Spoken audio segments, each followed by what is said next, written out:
Meus irmãos e minhas irmãs, muita paz. Não se turbe o vosso coração. Crede em Deus e também em mim.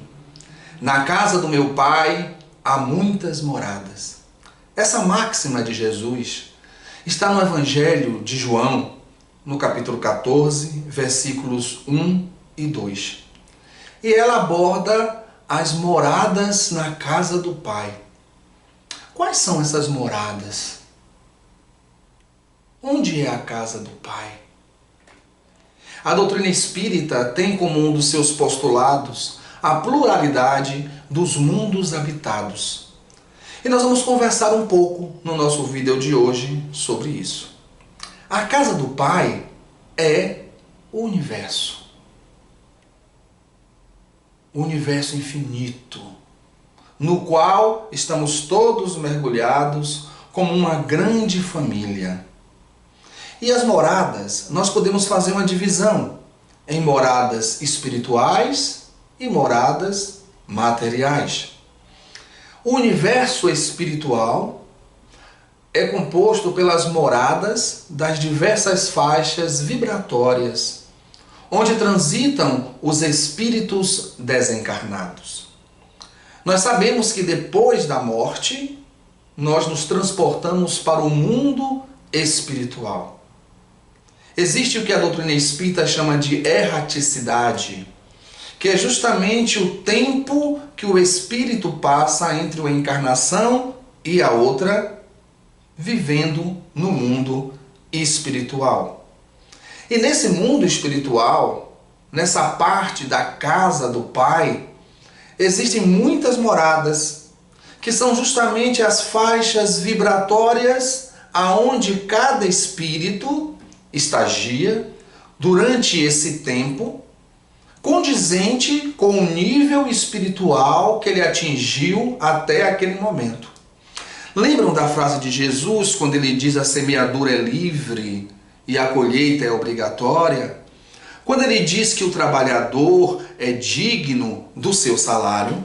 Então, nós, pela nossa vida, pela nossa conduta, pelo nosso comportamento, pelos nossos sentimentos, pelas nossas emoções, pelos nossos pensamentos, nós vibramos em determinada faixa. Depois da morte, nós vamos sintonizar com essas faixas. E a espiritualidade nos conta não apenas da faixa em relação ao que você pensa, ao que você sente, mas também da existência de colônias espirituais, que são moradas na casa do Pai. Mas também existe o universo material. O universo que é formado de bilhões de planetas, de estrelas. Um universo que nós não sabemos onde termina. Em realidade, o universo é infinito.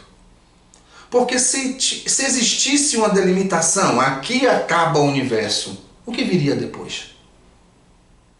O que teríamos depois do final do universo? O que nos leva a crer que Deus, infinito em suas perfeições, criou também um universo infinito. Os estudiosos, os cientistas da Terra, fazem pesquisas sobre os planetas que podem ser habitados no universo. E existem bilhões de planetas. Evidentemente que nós temos que levar em consideração aí a limitação do homem. Os cientistas fazem cálculos de números de galáxias, de números de planetas. Entretanto, eles fazem cálculos em cima do que os instrumentos podem abarcar. O homem terreno não pesquisou ainda nem 10% do universo. Consequentemente, todos os cálculos que nós temos conhecimento, evidentemente, são cálculos que estão em relação direta à capacidade da ciência humana de chegar até determinado ponto do universo. E depois? E aí nos vem o questionamento: apenas a Terra seria habitada? Qual seria a função dos outros planetas?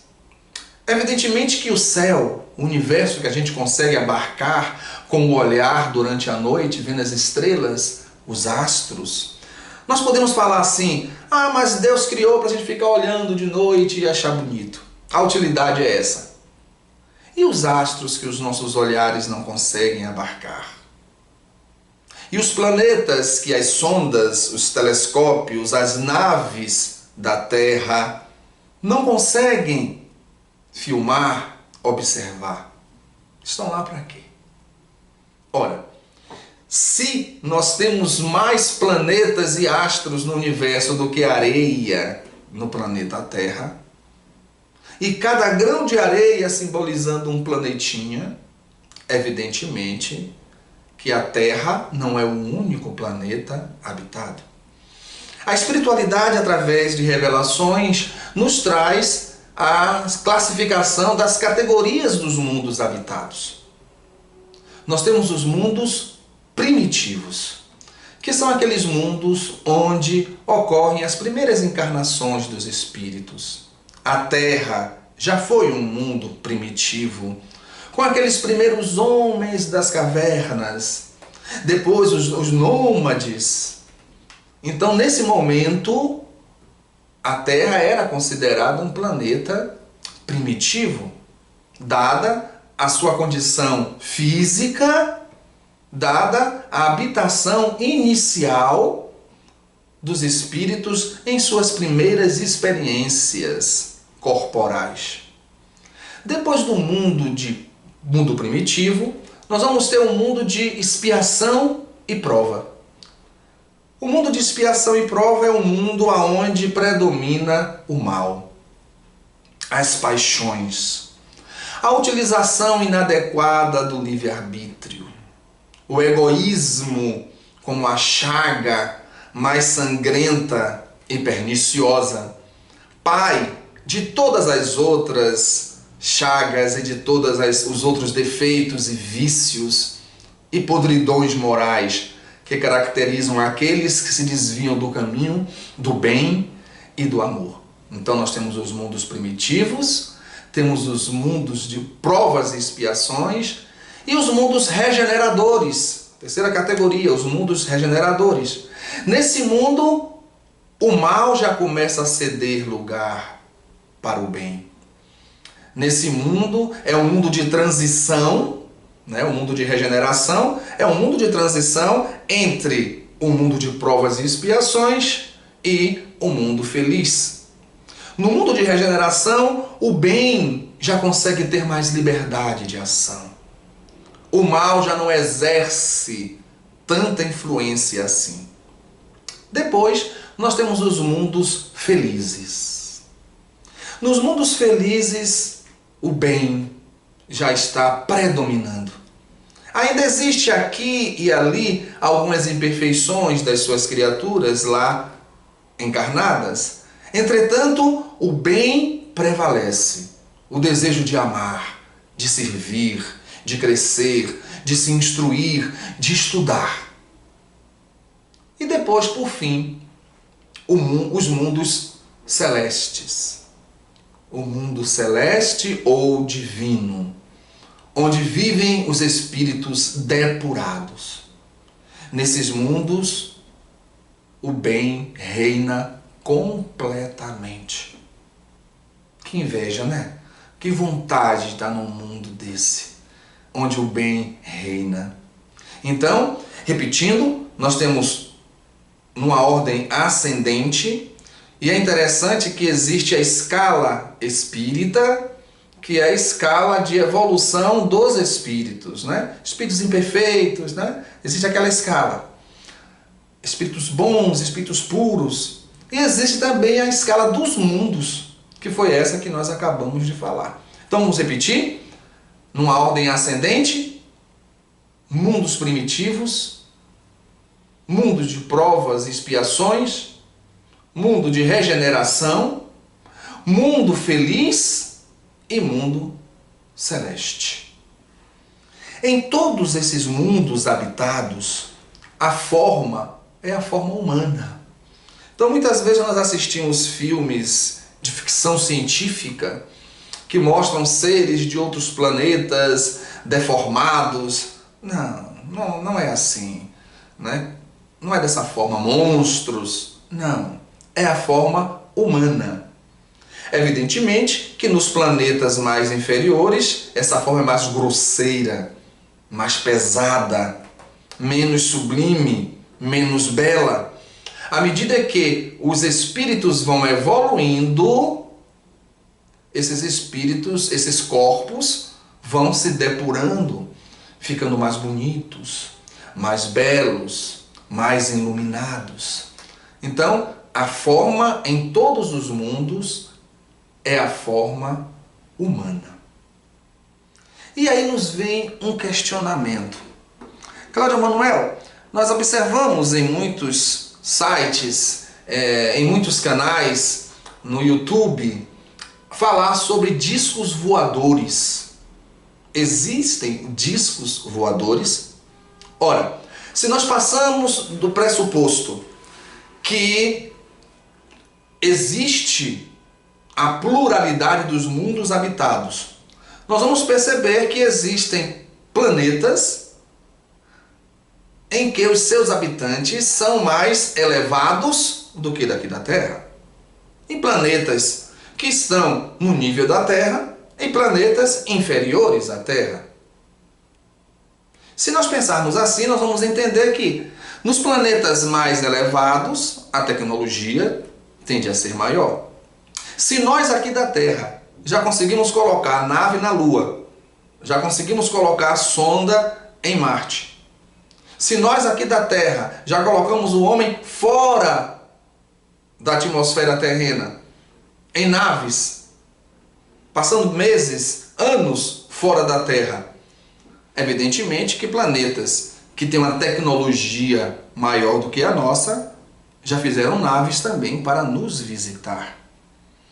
E isso é extremamente plausível, extremamente possível. Nós acreditamos, a doutrina espírita, falando da pluralidade dos mundos habitados, falando que esses mundos têm níveis diferentes de evolução, tanto intelectual como moral. Evidentemente, tudo que aqui tem, em mundos mais elevados, existirá de uma forma mais purificada, mais desenvolvida. Então, acreditamos sim na existência dos discos voadores. E aí vem uma outra questão. E esses extraterrestres, esses irmãos nossos em humanidade, será que eles têm boa intenção? E aí vem algo para a gente pensar. Existe uma diferença entre desenvolvimento intelectual e desenvolvimento moral. Nós podemos perceber aqui na Terra, por exemplo, que nós temos um desenvolvimento intelectual razoável, mas um desenvolvimento moral que deixa muito a desejar. Por exemplo, a pólvora, quando foi criada, ela foi criada para fazer fogos. Depois se percebeu que ela poderia ser utilizada para quebrar pedras e abrir caminhos, e o homem cria a bomba para jogar em cima do homem. O avião, quando foi criado para transportar pessoas e cargas. E depois o homem coloca a bomba dentro do avião para jogar em cima das cidades. A bioquímica, a química se desenvolveu para engrandecer a vida. E o homem utiliza para criar em laboratório micro-organismos patogênicos, substâncias tóxicas para matar. Então, se nós levarmos em consideração a Terra, nós vamos perceber que os visitantes de outros planetas que possam passar por aqui, a intenção deles em relação à Terra vai depender desse equilíbrio entre o desenvolvimento intelectual e o desenvolvimento moral. Daí porque há a possibilidade de muitos desses companheiros estarem para nos defender, para evitar uma terceira guerra mundial, para evitar conflitos que venham a destruir o nosso planeta. E outros talvez não estejam tão bem intencionados assim. Mas acreditamos que em breve teremos contatos mais diretos e teremos a oportunidade de conhecer esses companheiros, irmãos nossos em humanidade universal e trocar com eles conhecimentos e aprendizados. E a Terra? Em que colocação está a Terra? Nós sabemos que essa classificação que nós falamos, que está no Evangelho segundo o Espiritismo, no capítulo Há Muitas Moradas na Casa do Pai, mundo primitivo, expiação e prova, mundo de regeneração, mundo feliz e mundo celeste. Essa é uma divisão geral, mas existe entre elas centenas de graduações. Hoje, a Terra está classificada como mundo de provas e expiações. Um mundo onde o mal ainda predomina. Um mundo onde o bem ainda sofre. E basta observarmos em volta quanta fome, quanta miséria, não por falta de riqueza, mas por egoísmo, por pensar a criatura humana poderosa só em si mesma, achando que vai ficar aqui no mundo para sempre. Então, todas as características do nosso planeta levam a percebermos que a Terra é um mundo de prova e de expiação. Muitas vezes nós vemos no movimento espírita companheiros falando assim: eu estou na Terra porque a Terra é um mundo de provas e expiações. Não. Nós não estamos na Terra porque a Terra é um mundo de provas e expiações. A Terra é um mundo de provas e expiações porque nós estamos nela. A responsabilidade é nossa. Porque o que caracteriza o nível de evolução de um planeta é justamente a condição moral dos seus habitantes. A nossa condição moral faz com que, no conjunto de nossas existências, no conjunto de todas as pessoas que formam a humanidade, a Terra se coloca nesse nível de provas e expiações. Porque nós, espíritos aqui encarnados, somos espíritos inferiores. E é importante a gente ter essa consciência que nós somos espíritos ainda inferiores. Porque muitas vezes a gente começa a pensar que é santo. A gente começa a pensar que é missionário, que veio para iluminar as pessoas. Ilusão, fruto da vaidade, do orgulho e do egoísmo. Nós somos espíritos calcetas. Nós somos espíritos claudicantes. Maria Dolores, em um dos seus poemas, através de Chico Xavier, ela diz que nós somos como crianças que não nascemos ainda. Imagine. Estamos ainda na fase uterina do desenvolvimento moral e espiritual.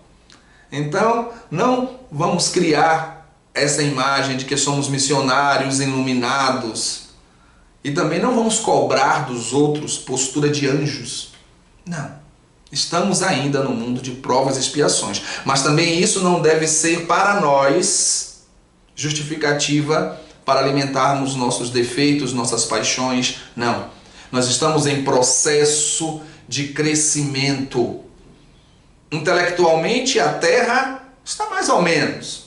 Moralmente, está deficiente. E nós temos que trabalhar para que isso aconteça. Porque como os espíritos transitam de uma escala para outra em sua evolução, não é? De espíritos imperfeitos para espíritos bons, para espíritos puros, os planetas também transitam. E a Terra hoje vive o momento da transição planetária. Teremos um vídeo só abordando esse assunto, a transição planetária.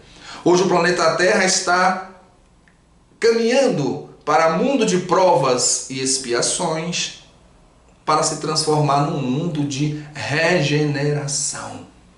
Ou seja, o mal aos poucos vai ser expulso do nosso planeta. E o planeta Terra um dia vai ser um planeta de paz. Tá certo, meus irmãos? Tá certo, minha irmã? Tá certo, meu irmão? Gostaram do vídeo? Se vocês gostaram, inscrevam-se. Toca lá o sininho de notificações. Compartilhe com seus amigos, com seus familiares. Curtam. Façam algum comentário, alguma pergunta. É importante para o nosso canal, onde buscamos difundir o Espiritismo, o Evangelho de Jesus, os temas importantes da vida, de uma forma simples, tranquila, sem rebuscar, tentando atingir a mente e o coração, de forma que todos nós possamos crescer juntos. É muito importante vocês se inscreverem, ajudando o nosso canal. Tá certo? Que Deus nos abençoe e até o nosso próximo vídeo.